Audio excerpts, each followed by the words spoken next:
ऐसा चीज क्यों नहीं है। और दूसरा कि जो शिक्षक रहेगा ना उसको ज्यादा फर्क नहीं पड़ता है कि आप राजा हैं या क्या हैं, हमारे यहाँ की परंपरा है, समझ में आ गया कि नहीं। भगवान राम जी भी जो थे, कृष्ण भगवान भी थे, तो वो भी जाते थे लोग शिक्षक के पास, समझ में आ गया। तो भारत की तो संस्कृति रही, अर्जुन जैसा धनुर्धर भी जाके द्रोणाचार्य के पास दंडवत होता था। तो हमारे देश की ये परंपरा रही थी कि शिक्षक का काम होता है कि हम आपको शिक्षा देंगे, ये नहीं कि कोई नेताजी आगे अरे आए हैं, आपको हमारे देश की संस्कृति है, आपको सादर इज्जत किया जाएगा आपको, लेकिन ये नहीं है कि आप बहुत बड़ा तोप हैं। तो वही थे वहां के शिक्षक लोग भी, आए बख्तियार खिलजी, तो कोई टीचर उसको एक सामान्य जिस तरह से संस्कृति होती है उस तरह से ट्रीट किया, तो उसको लगा इस ससुरा तो हम राजा के सेनापति, हमारे आगे तो झुक जाना चाहिए।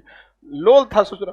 कई रीजन थे, एक तो धार्मिक रीजन था, एक था इसको जरतुआ ही था इसके अंदर, दूसरा क्या था कि भाई पहले राजा के अंदर एक चीज भावना थी कि जब तक हम किसी क्षेत्र को ध्वस्त न करें तब तक हमको हमारा कब्जा नहीं समझा जाएगा, समझ में आ गया। ऐसा ही हमला कर देते थे सब, तो ये समझ में आ गया कि नहीं। और ये जितना रूम दिख रहा है अभी क्या है, ये छत नहीं है, नहीं तो पहले क्या रहता था, छत था, वो तो ध्वस्त कर दिया, तो खंडहर में कितना बचेगा। अब इसमें क्या होता है ना कि जब आप खुद जाइएगा घूमने ना इसमें, तो समझे में नहीं आएगा क्या है, बहुत बड़ा रहता है।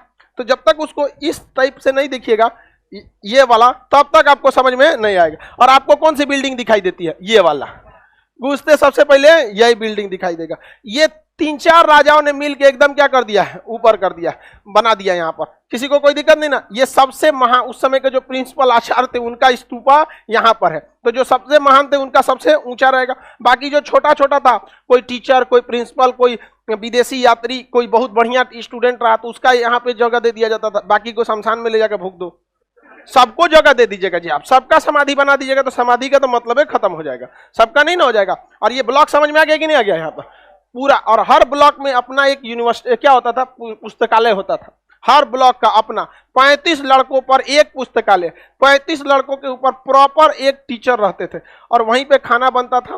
खाना कहाँ से पैसे कहाँ से आते थे, गांव से टैक्स वसूलने की जिम्मेदारी किसकी थी, प्रिंसिपल साहब की थी। समझ में आ गया कि नहीं आ गया वहां पर। तो उसके प्रिंसिपल की वैल्यू भी थी वहां पे। नालंदा विश्वविद्यालय का अगर प्रिंसिपल निकल गया कहीं पे, तो भाई भिक्षुक लोग की एकदम गांव के लोग बहुत इज्जत करते थे, और बहुत शिक्षा के क्षेत्र में आगे था भी यहाँ पर। आप अगर रियल में यहाँ जाके देखिएगा तो आपको उतना समझ में नहीं आता है। समझ में आ गया कि नहीं आ गया। अब जाके आप देखेंगे तो समझ में आ जाएगा ना। ये सब खंडहर, इसमें उतर के आप देखिएगा तो आपसे हाइट में ज्यादा रहेगा, तो क्या समझ में आएगा आपको, व्यू नहीं ना समझ में आएगा जब तक आप दूर से नहीं देखेंगे।